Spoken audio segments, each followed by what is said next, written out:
ഞാനിത് കഴിഞ്ഞ് ഈ കൊല്ലത്തെ കഴിഞ്ഞ് കോഴിക്കോടായല്ലോ. കോഴിക്കോട് ജോലി ചെയ്യാണ് കാസിനോയിൽ. അപ്പോൾ അവിടെ വെച്ച് എൻ്റെ ഒരു സുഹൃത്തുണ്ട് കൊടുങ്ങല്ലൂരുള്ള സുരേഷ് എന്നാണ് പേര്, എൻ്റെയും പേര്.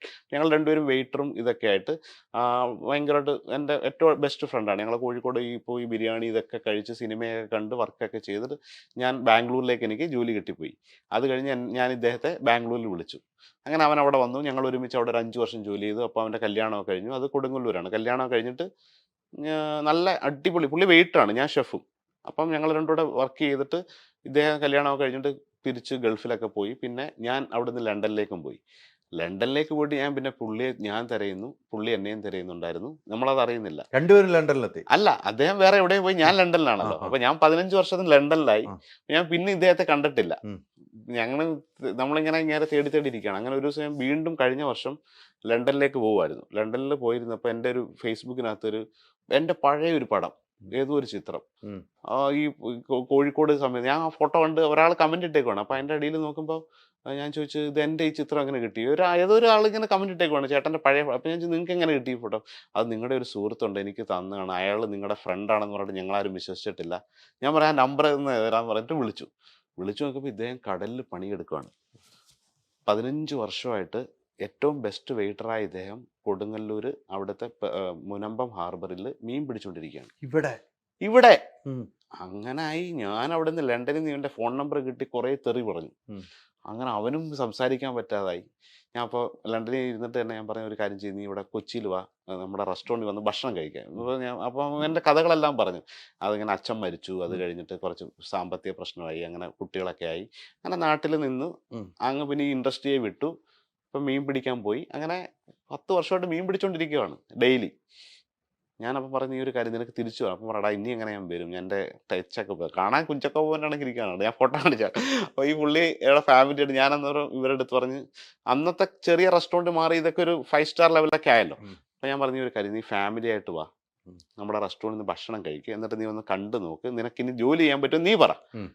അങ്ങനെ ഞാൻ ടേബിളൊക്കെ ബുക്ക് ചെയ്ത് ഇവരിവിടെ വന്ന് ഫുഡൊക്കെ കഴിച്ചപ്പോൾ അവൻ ഈ ഇവിടെ വന്ന് കഴിച്ചു ഭയങ്കര ഹാപ്പിയായി. ഞാൻ പറഞ്ഞു, നിനക്ക് ഓക്കെ ആണോ? ഞാൻ പറഞ്ഞടാ, എനിക്ക് നീ ഒന്ന് സെറ്റാക്കി താ, ഞാൻ നിന്നോളാം. അങ്ങനെ ഇവിടുത്തെ GMൻ്റെ അടുത്ത് വിളിച്ച് പറഞ്ഞു. 2 ദിവസം കഴിഞ്ഞപ്പോൾ മീൻ പിടുത്തം നിർത്തി ഇവിടെ വന്ന് മാനേജറായിട്ട് ജോലി ചെയ്ത് ഇവിടുത്തെ സൂപ്പറായി. ഇപ്പോൾ തൃശ്ശൂർ റെസ്റ്റോറൻറ്റിൻ്റെ മെയിൻ മാനേജറാണ്. അത് ഭയങ്കര വൈറലായി. അങ്ങനെ ഒരാളെ കണ്ടെത്തിയ കഥയുണ്ട്. ഇനി നമുക്ക് കണ്ടെത്തേണ്ടത് ലിജുവിനെയാണ് കണ്ടെത്തുന്നത്. അതൊരു മനസ്സ് നല്ലതായോണ്ടല്ലേ അദ്ദേഹത്തിനെ കാണുകയും ഒരു പഴയ ഫോട്ടോ വരും അത് തേടിപ്പോയും അദ്ദേഹത്തിനെ കൊണ്ട് നമ്മുടെ കൂടെ നിർത്തുകയും ചെയ്തത്. അതെ, നല്ല മനസ്സുണ്ടെങ്കിലേ നടക്കുള്ളൂ. പുള്ളി ഇപ്പൊ അവന്റെ ഏറ്റവും വലിയ രസം, പുള്ളി അതിനുശേഷം ഭയങ്കര സെലിബ്രിറ്റി ആയി. പുള്ളിയെ കാണാനായിട്ട് ഗസ്റ്റ് വരും അവിടെ തൃശ്ശൂർ അല്ലേ? ഇനി തൃശ്ശൂർ പോകുമ്പോ അദ്ദേഹത്തെ ഒന്ന് കാണണം. ഈ അനുഭവം ഒന്നും എനിക്ക് ചോദിച്ച് മനസ്സിലാക്കാനുള്ളത്. അയ്യോ, ഭയങ്കര രസമായിരുന്നു. അത് വല്ലാത്ത എക്സ്പീരിയൻസ് ആണ്. ഈ പറഞ്ഞ പോലെ അവിടെ നിന്ന് തുടങ്ങി 450 രൂപയ്ക്ക് ജോലി തുടങ്ങി, സെക്യൂരിറ്റി ആയിട്ട് പോയി, പിന്നെ റെസ്റ്റോറൻറ്റിൽ വന്നു, അവിടെ നിന്ന് കിച്ചണിൽ പണി ചെയ്ത് ഉള്ളി സവോള അരിഞ്ഞിട്ട് ഒരു ഷെഫ് എന്ന നിലയിലേക്ക് എത്തി. ഒരു വളർച്ച പെട്ടെന്നായിരുന്നു. പലരും എൻ്റെ അടുത്ത് ചോദിക്കും, നിങ്ങൾ എന്നെ അറിയാത്തവരൊക്കെ പെട്ടെന്ന് കാണുമ്പോൾ, ഓ നിങ്ങൾ ബെൻസ് വാങ്ങിച്ചു, ഇത് വാങ്ങിച്ചു, അല്ല ഇത്ര റെസ്റ്റോറൻറ്റ് വാങ്ങിച്ചു, പെട്ടെന്ന് എന്തോ കള്ളപ്പണമൊക്കെ ആയിട്ടുകൊണ്ടാണ്. ഈ പറഞ്ഞല്ലേ 30 ഞാൻ ആദ്യത്തെ അത് കഴിഞ്ഞിട്ട് എന്തെല്ലാം പ്രശ്നങ്ങളാണ്. ഇത് കഴിഞ്ഞ് ഞാൻ ഇംഗ്ലണ്ടിൽ പോകുന്നു 2004. അതും ഒരു ഭയങ്കരമായ കഥയാണ്. ലണ്ടനിലേക്കൊക്കെ ഒരു രൂപ പോലും ചിലവാക്കാതെ എൻ്റെ ഈ ഭക്ഷണം കണ്ടറിഞ്ഞ് എന്നെ ബോംബെയിൽ വിളിപ്പിച്ച് അവർ ട്രയലൊക്കെ ചെയ്തിട്ട് ഒക്കെ അടിപൊളി. നെക്സ്റ്റ് ഡേയിൽ UK പോകുന്നത്. അവിടെ ഒരു 15 വർഷം അവിടെയും ഇതേപോലെ സ്ട്രഗിൾ ചെയ്തിട്ടാണ് ആ 15 ഇയേഴ്സ് ആവുന്നു. അതിനുശേഷം നമുക്ക് 2011 എനിക്ക് ബ്രിട്ടീഷ് സിറ്റിസൺഷിപ്പ് കിട്ടുന്നു. എൻ്റെ ഫാമിലി അവിടെ കല്യാണം കഴിച്ച തൊട്ട് മുമ്പെയാണ് പോയത്. കുട്ടികൾ അവിടെ ജനിക്കുന്നു, ഇവരെല്ലാം ആയി. അങ്ങനെ ഒരു പിന്നെ മാസ്റ്റർ ഷെഫിൽ പങ്കെടുത്തു. അതൊക്കെ ഭയങ്കര ഒരു അപ്പൊ അതൊക്കെ കഴിഞ്ഞിട്ട് ലൈഫ് എല്ലാം ഒരു സെറ്റിലായിരിക്കുമ്പോഴാണ് ഈ കേരളത്തിലേക്ക് തിരിച്ചു വരാനുള്ള ഒരു അവസരം വരുന്നത്. സാധാരണ ഒരു പ്രവാസിയായിട്ട് പ്രത്യേകിച്ച് യൂറോപ്പിൽ സിറ്റിസണായി മക്കളവിടെ പഠിക്കുന്നു, ഭാര്യയ്ക്ക് അവിടെ ജോലി, എനിക്ക് അവിടെ ഏറ്റവും നല്ലൊരു അവിടുത്തെ ഒരു restaurant group, Indian based restaurant ഗ്രൂപ്പിലെ എക്സിക്യൂട്ടീവ് ഷെഫായിട്ട് ജോലി ചെയ്യാണ്. എന്തുകൊണ്ട് ഒരിക്കലും തിരിച്ചു വരാൻ 40 വയസ്സേ ഉള്ളൂ. 40 വയസ്സെന്നൊക്കെ പറഞ്ഞ ഷെഫുമാരുടെയൊക്കെ കരിയർ തുടങ്ങത്തേ ഉള്ളൂ.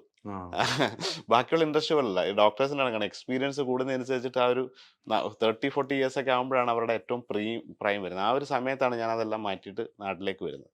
പിന്നെ ഇവിടെ രവിപിള്ള സാറിൻ്റെ ഹോട്ടലിൽ കൊല്ലത്ത് റാവിസിൽ വരുന്നു. പിന്നെ അതിൻ്റെ ഒരു കോർപ്പറേറ്റ് ഷെഫായിട്ട് 4 ഹോട്ടലിൻ്റെ സംഭവം നിൽക്കുന്നു. അങ്ങനെ ഒരു 3-4 വർഷം കഴിഞ്ഞിട്ടാണ് സ്വന്തമായിട്ടൊരു സ്ഥാപനം തുടങ്ങാം എന്ന് കരുതി ഈ കഴിഞ്ഞ 2021 തുടങ്ങിയത്. ഈ നമ്മൾ പറഞ്ഞതുപോലെ ഒരാളുടെ കീഴിലാണല്ലോ നിൽക്കുന്നത്, അങ്ങനെയാണല്ലോ നമ്മൾ ആകുന്നത്. അതെ. താങ്കൾക്ക് എത്ര ശിഷ്യന്മാരുണ്ട്?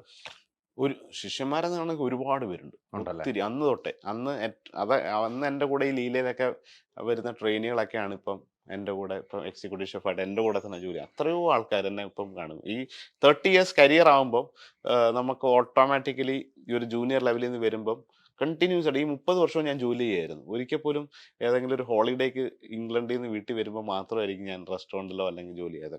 ഒരിക്കൽ പോലും ഒരു ബ്രേക്ക് ഉണ്ടായിട്ടില്ല. 100% ഈ പറഞ്ഞ ഒരിക്കൽ പോലും റിസൈൻ ചെയ്തിരുന്നിട്ടില്ല. ഒരു ജോലി അല്ലെങ്കിൽ അടുത്ത ജോലി നെക്സ്റ്റ് ഡേയിൽ ഉണ്ടായിട്ടുണ്ട്. അപ്പോൾ ഈ 30 വർഷവും ഈ ഒരു മേഖലയിൽ ജോലി ചെയ്യുമ്പോൾ ഓട്ടോമാറ്റിക്കലി ഒരുപാട് ഇൻഡസ്ട്രിയിലുള്ളവരായിട്ട് വരും. എൻ്റെ കൂടെ ജോലി ചെയ്തവരും ഞാൻ പഠിപ്പിച്ച ആൾക്കാരൊക്കെ ആയിട്ട് ഒത്തിരി പേരുണ്ട്. ഒത്തിരി പേരുണ്ട്. ഈ പറഞ്ഞ പോലെ നമ്മൾ നമ്മുടെ മുഖ്യമന്ത്രിയുടെ കാര്യം പറഞ്ഞു അല്ലേ? ഉം. ഉമ്മൻചാണ്ടിക്ക് ഭക്ഷണം വെച്ചു കൊടുക്കും. കൊടുത്തു.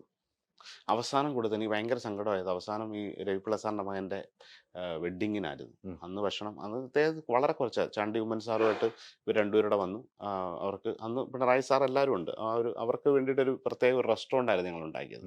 അവിടെ ഒത്തിരി ഡിപ്ലോമാറ്റ്സ് ആയിട്ടുള്ളവർക്ക് വേറെ വലിയൊരു കല്യാണമായിരുന്നല്ലോ. അത് കോവിഡ് ടൈം ആയതുകൊണ്ട് ലിമിറ്റഡ് ആയിട്ടുള്ള ഓരോ ഏരിയയിൽ തിരിച്ചിട്ടാണ് ചെയ്തത്.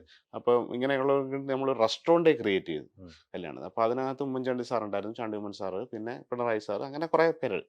അന്ന് ഭക്ഷണം ഉണ്ടാക്കി കൊടുത്തു, കഴിച്ചു. അന്ന് കുറച്ച് അവശതയിലായിരുന്നല്ലോ, സുഖമില്ലാതിരുന്നുകൊണ്ട് ഒരുപാട് ആഹാരമൊന്നും കഴിച്ചില്ല. അത് എൻ്റെ വീഡിയോ അദ്ദേഹം കണ്ടിട്ടുണ്ട്. ഈ വീട്ടിൽ വന്ന് നിൻ്റെ മീൻ കഴിക്കണം. ഞാൻ പറഞ്ഞു ശരി. അപ്പോൾ ചാണ്ടി ഉമ്മനുമായിട്ട് ഒത്തിരി കാലമായിട്ട് എനിക്ക് നല്ല പരിചയമുണ്ട്. പറഞ്ഞു ഷെഫേ ഞാൻ വീട്ടിൽ കൊണ്ടുവരാം എന്നൊക്കെ പറഞ്ഞു. ഏറ്റവും സങ്കടം എന്ന് പറഞ്ഞാൽ ഈ ബാംഗ്ലൂർ പുതിയ റെസ്റ്റോറൻറ്റ് ഓപ്പൺ ചെയ്ത ദിവസം ഉമ്മൻചാണ്ടി സാർ അവിടെ ഉണ്ട്. മരിക്കുന്നതിന് 2 ദിവസം മുന്നേ എന്നെ അദ്ദേഹം വിളിച്ചിട്ട് പറഞ്ഞു ഷെഫേ ഇവിടെ ഞാനുണ്ട്. ഞാൻ പറഞ്ഞു ഈ റെസ്റ്റോറൻറ്റിലൊന്ന് വരൂ. അപ്പോൾ പറഞ്ഞില്ല ഞാൻ പപ്പയായിട്ട് ഇരിക്കുക. ഞാൻ പറഞ്ഞു തുടക്കമാണ്, നിങ്ങൾ വന്നാൽ നല്ലതായിരിക്കും. ഓ എങ്കിൽ ഞാൻ വരാം. അവർ 8:30 ആയപ്പം ചാണ്ടി സാർ വന്നില്ല. അപ്പം അദ്ദേഹം അവിടെ ഉണ്ട്. അപ്പോൾ ചാണ്ടി ഉമ്മൻ വന്നു, ജസ്റ്റ് വന്ന് കണ്ട്. ഞാൻ പറഞ്ഞില്ല ഭക്ഷണം കഴിക്കുന്നു. ഞാൻ പറഞ്ഞു എന്തായാലും ഇവിടെ വന്നില്ല, എന്തെങ്കിലും ഒന്ന് കഴിക്കുമെന്ന് പറഞ്ഞ് പെട്ടെന്ന് ഒരു നിർവ്വാണ ഒരു അപ്പവും ഒന്ന് ടേസ്റ്റ്. കാരണം പുള്ളി ഇത് തുടങ്ങിയോണ്ടൊന്ന് കാണാൻ വന്നത്, ഹോസ്പിറ്റലാണെന്ന് പറഞ്ഞ് പെട്ടെന്ന് കഴിച്ചിട്ട് സുഖമില്ല. അപ്പോൾ ഞാൻ പറഞ്ഞു പപ്പയ്ക്ക് എന്തെങ്കിലും കൊടുത്തു വേണ്ട, കഴിക്കാൻ പറ്റില്ല എന്നൊക്കെ പറഞ്ഞു പോയി. നെക്സ്റ്റ് ഡേ മോർണിംഗ് ആണ് ഈ സംഭവിക്കുന്നത്. അവിടെ വന്ന് അദ്ദേഹം എനിക്ക് ഏറ്റവും റെസ്റ്റോറൻറ്റ് തുടങ്ങിയ ബാംഗ്ലൂർ ഉണ്ടായിട്ട് അദ്ദേഹം നമ്മളെ ഒരു ആശീർവദിക്കാനായിട്ട് ചാണ്ടി ഉമ്മൻ വരിക. അത്രയും അടുത്തൊരു ബന്ധം ഉമ്മൻചാണ്ടി അവിടെ ഉണ്ട്. പക്ഷെ ആ ചാണ്ടി ഉമ്മനും അവിടെ വരുമ്പോഴുള്ള കാരണം ഉമ്മൻചാണ്ടി എന്ന് പറഞ്ഞ വ്യക്തിക്ക് പ്രശ്നമില്ലായിരുന്നു. ഇല്ല, തിരിച്ച് നാട്ടിലേക്ക് ഒരാൾ തയ്യാറെടുപ്പായിരുന്നു. എൻ്റെ അതല്ലേ പറഞ്ഞത്. വന്ന് പപ്പ അവിടെ ഉണ്ട്, സുഖമായിട്ടിരിക്കുന്നു, ആ 1 മണിക്കൂറെങ്കിൽ വന്ന് നിങ്ങളെ ഒന്ന് കാണാമെന്ന് പറഞ്ഞിട്ട് അദ്ദേഹം വന്നു റെസ്റ്റോറൻറ്റിൽ വന്നു. ജസ്റ്റ് ഒരു അപ്പം, വേറെ ഒരുപാട് പുള്ളിയുടെ കസിൻ ഒരു പയ്യനെയും കൊണ്ടിട്ടാണ് വന്നത്. അപ്പോൾ ഞാൻ പറഞ്ഞു ഇവിടെ ഉണ്ട്. എന്നെ വിളിച്ചു ബാംഗ്ലൂർ ഉണ്ടോ എന്ന് ചോദിച്ചു. ഞാൻ പറഞ്ഞു ഉണ്ട്, ഇന്ന് നല്ലൊരു ദിവസം ഇവിടെ റെസ്റ്റോറൻറ്റ് ഓപ്പണിങ്ങാണ്, നിങ്ങളൊന്ന് വരൂ എന്ന് പറഞ്ഞപ്പോൾ തന്നെ പുള്ളി ഇന്ദിരാനഗറിൽ എവിടെയായിരുന്നു. ഇന്ദിരാനഗർ എവിടെയാണ്, അവിടെ നിന്ന് ഡ്രൈവ് ചെയ്ത് വന്നു. ഭക്ഷണം കഴിക്കില്ല, പിന്നെ ഞാൻ നിർബന്ധിച്ച് കഴിപ്പിച്ചിട്ട് വിട്ടു. അങ്ങനെ ഒത്തിരി പേർക്ക് ഭക്ഷണം വിളമ്പി അല്ലേ. ഇപ്പൊ ഈ നമ്മൾ ഈ ഇപ്പൊ റെസ്റ്റോറൻറ്റിലാണല്ലോ ഇരിക്കുന്നത്. ഇപ്പം നമ്മൾ റെസ്റ്റോറൻറ്റ് ജോലി ചെയ്ത കാര്യം പറഞ്ഞു. ഒത്തിരി വഴക്ക് കേട്ടിട്ടുണ്ട്, ഒത്തിരി ബുദ്ധിമുട്ടിയിട്ടുണ്ട്. ഇപ്പൊ നമുക്ക് കുറെ തൊഴിലാളികളുണ്ട് അല്ലേ. അതെ. അവരൊക്കെ ഇപ്പൊ നമ്മളിവിടെ എടുക്കുന്നൊക്കെ ഡിപ്ലോമ ഉള്ളവരായിരിക്കാം കൂടുതലും. എല്ലാവരും ഉണ്ട്. അങ്ങനെയല്ല എടുക്കുന്നത്, അല്ലാത്തവരും ഉണ്ട് അല്ലേ. അതെ, എല്ലാ ഭാഷക്കാരും ഉണ്ടെന്ന് എനിക്ക് തോന്നുന്നു. തീർച്ചയായിട്ടും. മുതലാളിയാണ് ഇപ്പോൾ അല്ലേ, MD ആണ് ഈ പ്രസ്ഥാനത്തിന്. ഇവരുമായിട്ടുള്ള അറ്റാച്ച്മെന്റ് എങ്ങനെയാണ് നമ്മൾ വന്ന വഴി വെച്ച് നോക്കുമ്പോൾ? അതാണ് എനിക്ക് ഏറ്റവും ഭയങ്കര ഒരു ഹാപ്പി എന്ന്